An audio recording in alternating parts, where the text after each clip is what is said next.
Bismillahirrahmanirrahim. Today we are going to start our second lecture of Microsoft Excel. In first lecture we have studied home menu and partially पढ़ा था हमने, मुकम्मल नहीं पढ़ा था और हमने कंडीशनल फॉर्मेटिंग तक पढ़ा था आई थिंक।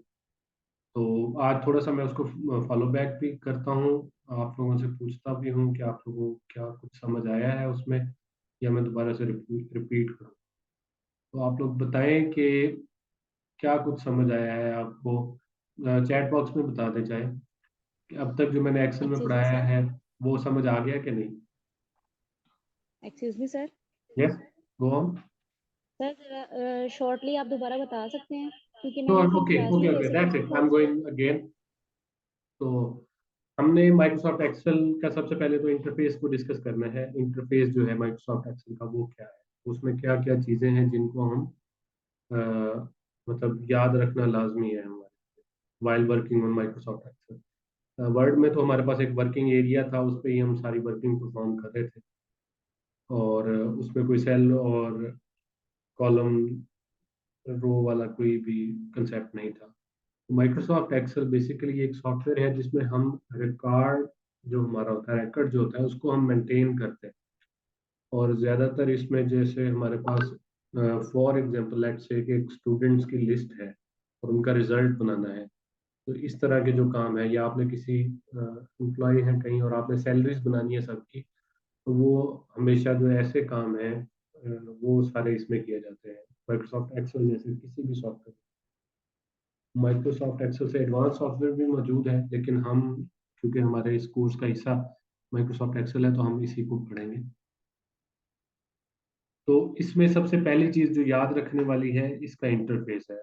ये बाकी जैसे माइक्रोसॉफ्ट वर्ड है उसकी तरह ही ये मेन्यूज है, ये जिधर मेरा कर्सर मूव कर रहा है ये ऊपर सारे मेन्यूज हैं, फिर उनके सारे बटन हैं, ये सेम वैसा ही इंटरफेस। ठीक है, फाइल मेन्यू बिल्कुल वही है जो हमारा माइक्रोसॉफ्ट वर्ड वाला था। ठीक है, फाइल मेन्यू वैसे ही है सेम, उसी तरह सेव और उसी तरह सेव एज वगैरह ये जो भी हमने करना था वो सेम वही है। उसके बाद होम मेन्यू है इसमें जो हम पढ़ेंगे आज मजीद। अच्छा, उसके नीचे फिर ये ना एड्रेस आ रहा होता है जिस जगह आपका कर्सर मौजूद होता है ना। अब ये एड्रेस ये A1 लिखा हुआ है। A1 का मतलब ये है कि ये ए कॉलम है, ये ऊपर ABCD ये कॉलम्स लिखे हुए हैं, कॉलम्स के नेम है। ये 1 2 3 रोज के नंबर है कि इस कॉलम की कितनवीं रो है। ठीक है, ये इस कॉलम की पहली रो है। ठीक है, ए कॉलम है और उसकी फर्स्ट रो है। ये ए ही कॉलम है लेकिन उसकी रो सेकंड हो गई है। अब ये देखो, ये बी कॉलम और रो सेकंड। तो इसी तरह ये हर एक सेल कहीं भी आप क्लिक करेंगे तो उसका एक अपना एड्रेस होगा जो इधर शो हो रहा होगा। ठीक है, और उसके बाद ये सामने कोई भी हम चीज इस पर लिखते हैं। This is our lecture number 2। ठीक है, जैसे हमने ये लिखा तो ये आगे ये जो एरिया है इसमें वो सारी जो भी टेक्स्ट उस सेल के अंदर मौजूद होगी, एक तो उधर नजर आ रही है जहां वो है और दूसरी जो है इस जगह नजर आ रही है। तो होप्स हो कि आपको ये इसका जो वर्किंग एरिया है ये समझ आ गया हो। उसके बाद फिर बात होती है शीट्स की। हमारे सामने ये जो पूरी खुली हुई है ये शीट कहलाती है। ये इधर से ए कॉलम से लेके और ये इसकी रोज होती हैं ये 1,48,000, बल्कि ये है 10,48,576 रो इसमें आ सकती है। ठीक है, इसी तरह अगर हम दूसरी तरफ चले जाते हैं तो ये XFD तक जो है से कॉलम आ सकते हैं। ये काफी सारी लंबी तादाद है। ठीक है, तो इसको आप देख लीजिएगा। ये जस्ट यकीन दिलाने के लिए उनके लिए इंपॉर्टेंट होता है जिन्होंने कोई एग्जाम वगैरह देना हो। एग्जाम में अक्सर ये सवाल पूछ लेते हैं कि कितनी रोज होती हैं माइक्रोसॉफ्ट एक्सेल। अच्छा, उसके बाद फिर ये शीट है, ये पूरा जो वर्किंग एरिया है ये सारा शीट है। ओके, तो इसको हम रीनेम भी कर सकते हैं, जैसे शीट फॉर एग्जांपल ये हमारी शीट 1 लिखा हुआ है, या जिस जो डाटा हमने इसमें रखना है एक ही फाइल के अंदर मुख्तलिफ शीटें होती हैं। एक शीट में हमने कुछ डाटा सेव कर लिया है, ये दूसरी शीट बन गई है, उसी के साथ ये प्लस पे क्लिक किया है मैंने, ये दूसरी शीट बन गई है। इसका भी कोई भी नाम आप डबल क्लिक करके भी उस पर लिख सकते हैं या राइट क्लिक करके रीनेम कर सकते हैं। ठीक है। तो ये बेसिकली इसका इंटरफेस है, वर्किंग एरिया है जो माइक्रोसॉफ्ट एक्सेल। अच्छा, उसके बाद फिर इधर आता है, ये आपने पेज व्यू करना है या ये ग्रिड व्यू है पूरा। ठीक है, ये पेज का फॉर्मेट है, पेज की तरह नजर आएगा कि पूरा एक पेज जैसे माइक्रोसॉफ्ट वर्ड में आता था, सेम उसी तरह नजर आएगा। और ये एक गलबन ये है, एक सेकंड में देख लो इसका नाम क्या है। पेज ब्रेक, मतलब पेज की जो ब्रेक्स हैं कि जितना हमने काम किया जिधर हम खड़े होंगे वो पेज ब्रेक होगा, ये पेज ब्रेक। नॉर्मली हम ये व्यू इस्तेमाल करते हैं काम करते हैं। आप अपनी आसानी के लिए ये पेज वाला भी कर सकते हैं, इसमें आपको मजीद इजी हो जाएगा कि आप अपने पेज की बाउंड्री से बाहर तो नहीं जा रहे, उसी के अंदर रह रहे हैं। ठीक है, ये आपके मुनस्सिर है कि आप इसको कैसा व्यू देखना चाह रहे हैं। ठीक है, उसके बाद ये जिस तरह वर्ड के अंदर जूम इन जूम आउट का था, ये देखें जूम आउट किया हमने तो ये छोटा हो गया, जूम इन किया ये देखें, जूम बढ़ाते गए तो ये बड़ा।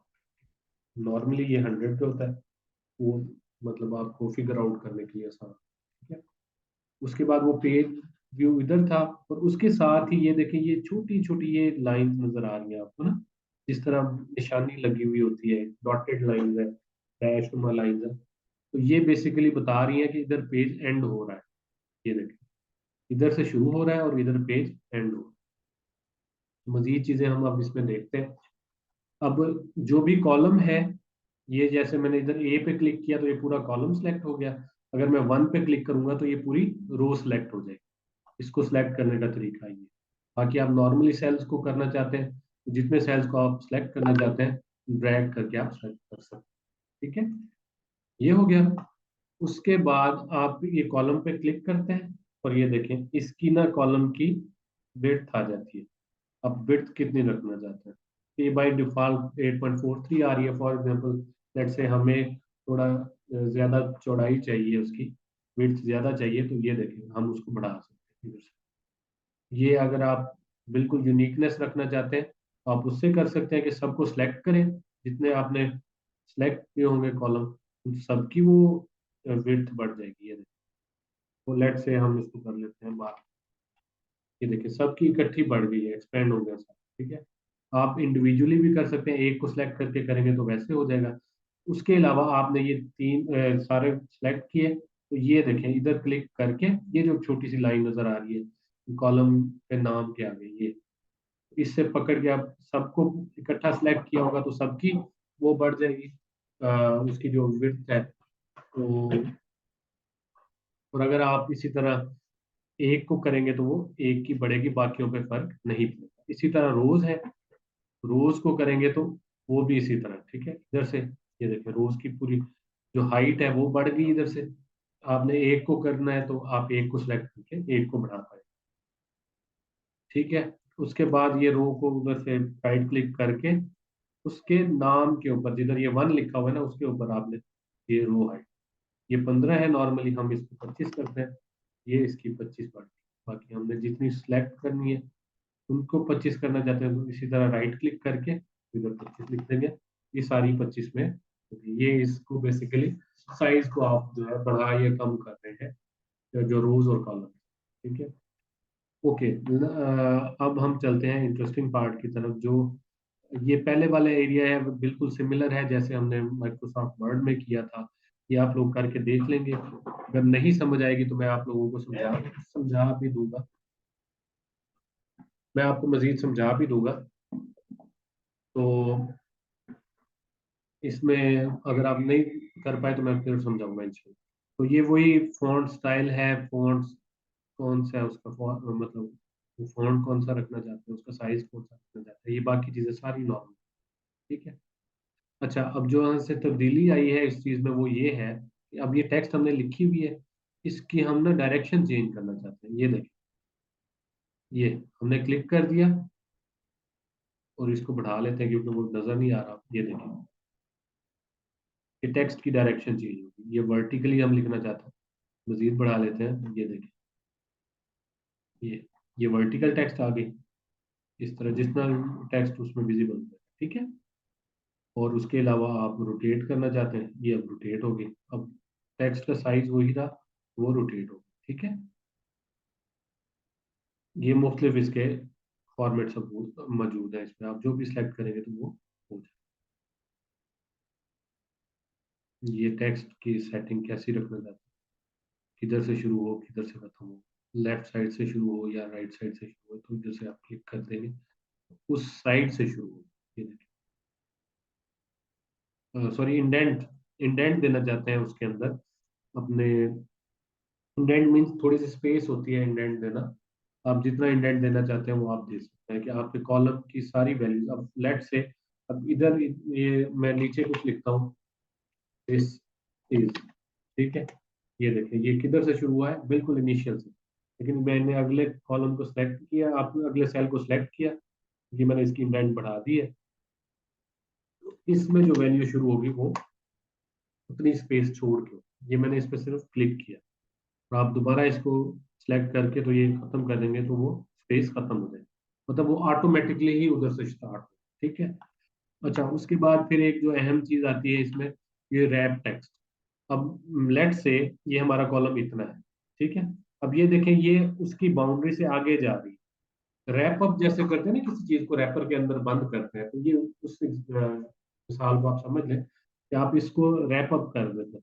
अब रैप अप जब करेंगे, आपने इसको सिलेक्ट किया, एक सेल को आपने रैप टेक्स्ट पे सिलेक्ट किया, तो वो उसके अंदर रैप हो गया, उसकी जो बाउंड्रीज थी उसके अंदर जो है टेक्स्ट वो फिक्स हो जाएगी, उससे बाहर नहीं जाएगी, अपने लिमिट के अंदर रहेगी।